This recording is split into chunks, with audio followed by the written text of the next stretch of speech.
ভারতের আদানি গ্রুপের কাছ থেকে বিদ্যুৎ কেনার বিষয়ে শেখ হাসিনা যে চুক্তি করেছিল, সেই চুক্তির শর্তগুলো ছিল সম্পূর্ণ গোপনীয়। বাংলাদেশের চাহিদা মেটানোর জন্য পর্যাপ্ত বিদ্যুৎ উৎপাদনের সক্ষমতা থাকার পরও ঠিক কী কারণে শেখ হাসিনা ভারত থেকে বিদ্যুৎ আমদানি করার এই গোপন চুক্তিটি করেছিল তা কারো কাছেই বোধগম্য নয়। শেখ হাসিনার সাথে আদানির করা সেই গোপন চুক্তি ছিল কর্পোরেট জালিয়াতির সর্বোচ্চ উদাহরণ।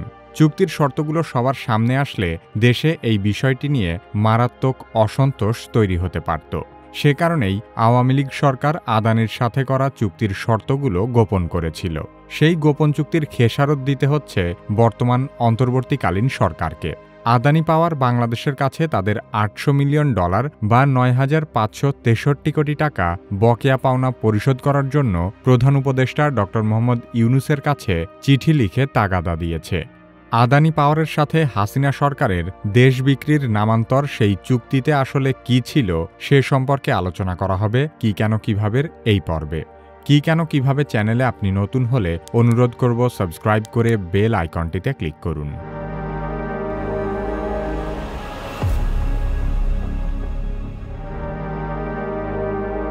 ভারতের প্রধানমন্ত্রী নরেন্দ্র মোদী ২০১৫ সালে প্রথমবারের মতো বাংলাদেশ সফরে আসেন।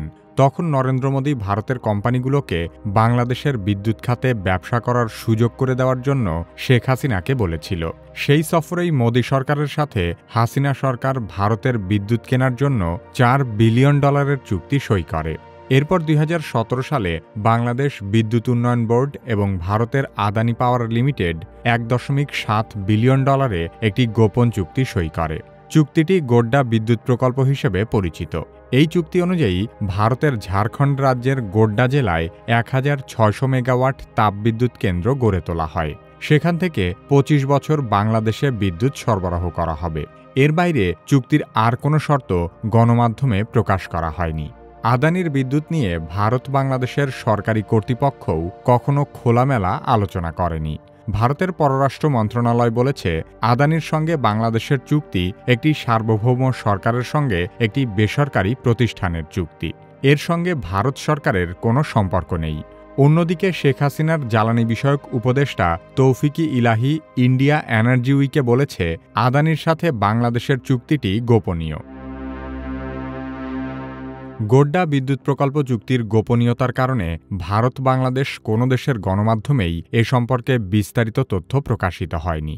তবে মার্কিন গণমাধ্যম ওয়াশিংটন পোস্ট হাসিনা এবং আদানির সেই গোপন চুক্তির ১৬৩ পৃষ্ঠার অতি গোপন নথি সংগ্রহ করতে সক্ষম হয়। এরপর ওয়াশিংটন পোস্ট ৩ জন জ্বালানি বিশেষজ্ঞকে দিয়ে চুক্তিটি পর্যালোচনা করিয়ে একটি রিপোর্ট প্রকাশ করে। ওয়াশিংটন পোস্টের সেই রিপোর্ট থেকে জানা যায়, গোড্ডা বিদ্যুৎ কেন্দ্র উৎপাদনে যাওয়ার পর থেকে আদানি পাওয়ার কোনো বিদ্যুৎ উৎপাদন না করলেও বাংলাদেশকে প্রতি বছর $400 মিলিয়ন পরিশোধ করতে হবে। আদানি গ্রুপ এত বিপুল পরিমাণ অর্থ ক্যাপাসিটি চার্জ বাবদ বাংলাদেশের কাছ থেকে আদায় করবে। অস্ট্রেলিয়ার সিডনি ভিত্তিক জ্বালানি বিশ্লেষক টিম বার্কলি চুক্তিটি পর্যালোচনা করে জানিয়েছেন, বিদ্যুৎ খাতের বৈশ্বিক মান অনুযায়ী আদানি গ্রুপের ক্যাপাসিটি চার্জ অনেক বেশি। তিনি আরও জানান, বাংলাদেশে পাইকারি বিদ্যুতের যে বাজার মূল্য তার চেয়ে 5 গুণ বেশি দামে আদানির কাছ থেকে বিদ্যুৎ কিনবে বাংলাদেশ। অথচ এই চুক্তি দেখিয়েই আওয়ামী লীগ সরকার দাবি করেছিল, আদানির সাথে চুক্তিটি বাংলাদেশের জন্য অত্যন্ত লাভজনক। গোড্ডার বিদ্যুৎ প্রকল্পটি যেহেতু একটি কয়লাভিত্তিক বিদ্যুৎ কেন্দ্র, তাই আদানি গ্রুপের সাথে চুক্তির একটি গুরুত্বপূর্ণ বিষয় ছিল কয়লার দাম নির্ধারণ। বাংলাদেশ সরকার দেশের কয়লাভিত্তিক বিদ্যুৎ কেন্দ্র থেকে বিদ্যুৎ কেনার ক্ষেত্রে কয়লার জন্য একটি নির্দিষ্ট পরিমাণ অর্থ প্রদান করে। আন্তর্জাতিক বাজারে কয়লার দাম বেড়ে গেলেও সরকার নির্দিষ্ট অর্থের বেশি টাকা প্রদান করে না। কিন্তু আদানির সাথে চুক্তির ক্ষেত্রে বাংলাদেশ গোড্ডা বিদ্যুৎ কেন্দ্রের জন্য প্রয়োজনীয় কয়লার দাম আন্তর্জাতিক বাজার দর অনুযায়ী পরিশোধ করার চুক্তি করেছিল। যদিও রাশিয়া ইউক্রেন যুদ্ধ শুরু হওয়ার পর থেকে কয়লার দাম প্রায় ৩ গুণ বেড়েছে, তারপরও কয়লা সরবরাহে খুব বেশি সমস্যা হওয়ার কথা ছিল না। কারণ ভারতের ছত্তিশগড়, ঝাড়খণ্ড এবং ওড়িশা রাজ্যে আদানি গ্রুপের বিশাল বিশাল কয়লা খনি আছে।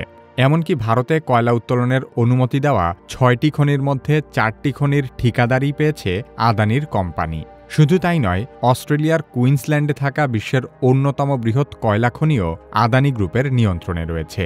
আদানি গ্রুপের ওয়েবসাইটে বলা হয়েছে তারা বছরে 9 কোটি টন কয়লা উৎপাদন করতে পারে এবং আগামী 30 বছরে তারা 300 কোটি টন কয়লা মজুত করার সক্ষমতা রাখে। গ্লোবাল এনার্জি মনিটরের তথ্যমতে গৌতম আদানির কোম্পানি বিশ্বের সবচেয়ে বড় এবং সবচেয়ে বেশি ব্যক্তিগত কয়লা বিদ্যুৎ কেন্দ্র এবং কয়লা খনির মালিক। ভারতে এত কয়লার মালিকানা থাকার পরও আদানি পাওয়ার চুক্তিতে দেখিয়েছে যে তারা প্রতিবছর 70 লক্ষ টন কয়লা বিদেশ থেকে আমদানি করবে। এত বিপুল পরিমাণ কয়লা বিদেশ থেকে আমদানি করলে স্বভাবতই তার দাম বেশি পড়বে, কিন্তু সেখানেও আদানি গ্রুপই লাভবান হবে, কারণ অস্ট্রেলিয়া থেকে আমদানি করা বিদেশি কয়লার মালিকও আদানি নিজেই। সেই সাথে কয়লা আবার যে বন্দরে খালাস করা হবে সেই সমুদ্র বন্দরও আদানির মালিকানাধীন। এখানেই শেষ নয়, বন্দর থেকে বিদ্যুৎ কেন্দ্র পর্যন্ত কয়লা পরিবহন করার জন্য যে রেল লাইন ব্যবহার করা হবে সেই রেল লাইনও আদানিরই তৈরি করা। কয়লার প্রতিটি ধাপে আদানির প্রত্যক্ষ ব্যবসা থাকলেও কয়লার আন্তর্জাতিক বাজার মূল্যের চেয়ে অনেক বেশি দাম ধরা হয়েছে। বাংলাদেশ বিদ্যুৎ বিভাগ বলছে আদানি গ্রুপ প্রতি টন কয়লার দাম ধরেছে $400, অথচ বাংলাদেশ ও ভারতের যৌথ মালিকানায় প্রতিষ্ঠিত রামপাল বিদ্যুৎ কেন্দ্র এবং বাংলাদেশ ও চীনের যৌথ বিনিয়োগে করা পায়রা বিদ্যুৎ কেন্দ্রে কয়লার দাম পড়েছে প্রতি টন $250 মতো। আদানি প্রতি টন কয়লার যে দাম প্রস্তাব করেছিল তার রামপাল ও পায়রার চেয়ে 60% বেশি। আদানির কয়লার দাম বেশি হবার কারণে বাংলাদেশে উৎপাদন করলে যে বিদ্যুতের দাম হতো 13 থেকে 14 টাকা, আদানির কাছ থেকে তা 22 টাকায় কিনতে হচ্ছে। আদানির বিদ্যুতের দাম বেশি হবার অজুহাতে বাংলাদেশ যদি আদানির কাছ থেকে বিদ্যুৎ না কেনে, সেক্ষেত্রেও প্রতিবছর আদানিকে $400 মিলিয়ন ক্যাপাসিটি চার্জ দিতে হবে। বাংলাদেশি টাকায় যার মূল্য 4,781 কোটি টাকা। তার মানে আদানির কাছ থেকে বিদ্যুৎ কেনা বাদ দিলেও 2045 সাল পর্যন্ত প্রতিবছর প্রায় 5,000 কোটি টাকা আদানিকে দিয়ে যেতে হবে। ডলারের দাম বাড়লে এই টাকা আরও বাড়বে। আগামী 25 বছর আদানিকে ক্যাপাসিটি চার্জ দিলে তার পরিমাণ দাঁড়াবে 1,25,000 কোটি টাকারও অনেক বেশি। কয়লার দাম রাশিয়া ইউক্রেন যুদ্ধের আগের পর্যায়ে ফিরে গেলেও অভ্যন্তরীণ কয়লা বিদ্যুৎ কেন্দ্রের জন্য সরকার যে পরিমাণ খরচ করে তার চেয়ে অন্তত 33% বেশি দামে আদানির কাছ থেকে বিদ্যুৎ কিনতে হবে। জ্বালানি বিশেষজ্ঞরা ওয়াশিংটন পোস্টকে বলেছিল বাংলাদেশের সাথে করা আদানির এই চুক্তিটি অবশ্যই প্রতারণা, আর বাংলাদেশের পক্ষে এই চুক্তির বৈধতা দিয়ে দেশের জনগণের সাথে চূড়ান্ত পর্যায়ের বিশ্বাসঘাতকতার কাজটি করেছে শেখ হাসিনার জ্বালানি বিষয়ক উপদেষ্টা তৌফিক-ই ইলাহি। আদানির কাছ থেকে অধিক দামে বিদ্যুৎ কেনার চুক্তি করে দেশের অপূরণীয় ক্ষতি হলেও শেখ হাসিনার মাফিয়া সরকারের লোকজন ব্যক্তিগতভাবে লাভবান হয়েছে। আদানির গোড্ডা প্রকল্পে উৎপাদিত বিদ্যুৎ 105 কিলোমিটার দীর্ঘ আদানি হাই ভোল্টেজ লাইনের মাধ্যমে বাংলাদেশের সীমান্ত পর্যন্ত নিয়ে আসা হয়। ভারতের ভেতর দিয়ে বাংলাদেশ পর্যন্ত বিদ্যুৎ পরিবহনের খরচও বহন করে বাংলাদেশ সরকার। তারপর সীমান্ত থেকে আরও 29 কিলোমিটার সঞ্চালন লাইনের মাধ্যমে বিদ্যুৎ পরিবহন করে বাংলাদেশের জাতীয় গ্রিডের সাথে সংযুক্ত করা হয়। 2022 সালের 16 ডিসেম্বর ভারতের ঝাড়খণ্ডের আদানি পাওয়ার প্ল্যান্ট থেকে বাংলাদেশে বিদ্যুৎ আসা শুরু হবার কথা ছিল, কিন্তু নির্ধারিত সময়ের প্রায় 6 মাস পরে নির্ধারিত পরিমাণের চেয়ে অনেক কম পরিমাণ বিদ্যুৎ বাংলাদেশে আসতে শুরু করে। 2023 সালে আওয়ামী লীগ সরকারের তথ্য অনুযায়ী কয়লা ও গ্যাস চালিত বিদ্যুৎ কেন্দ্রগুলোর মাধ্যমে দেশের সর্বোচ্চ চাহিদার তুলনায় 40% বেশি বিদ্যুৎ উৎপাদনের সক্ষমতা ছিল বাংলাদেশের। সেক্ষেত্রে ওই সময়ে আদানির বিদ্যুৎ বাংলাদেশের প্রয়োজন হবারই কথা ছিল না। আদানির সাথে চুক্তির আরেকটি হতাশাজনক বিষয় হল চুক্তির অর্থ মার্কিন ডলারে পরিশোধ করতে হবে। যখন চুক্তি সম্পাদন করা হয়েছিল তখন $1 মার্কিন মূল্য ছিল 81 টাকা, আর বর্তমানে ডলারের দাম প্রায় 120 টাকা।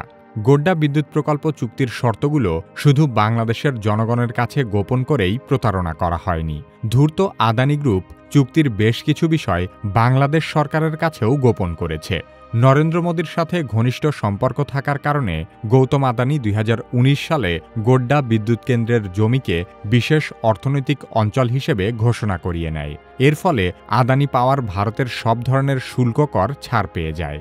চুক্তি অনুযায়ী কর মওকুফের বিষয়টি 30 দিনের মধ্যে বাংলাদেশকে জানানোর কথা ছিল, কারণ শুল্ক কর ছাড়ের কারণে ক্যাপাসিটি চার্জ ও কয়লার আমদানি ব্যয় কমে যাবে। কিন্তু আদানি পাওয়ার বিষয়টি গোপন করে গেছে।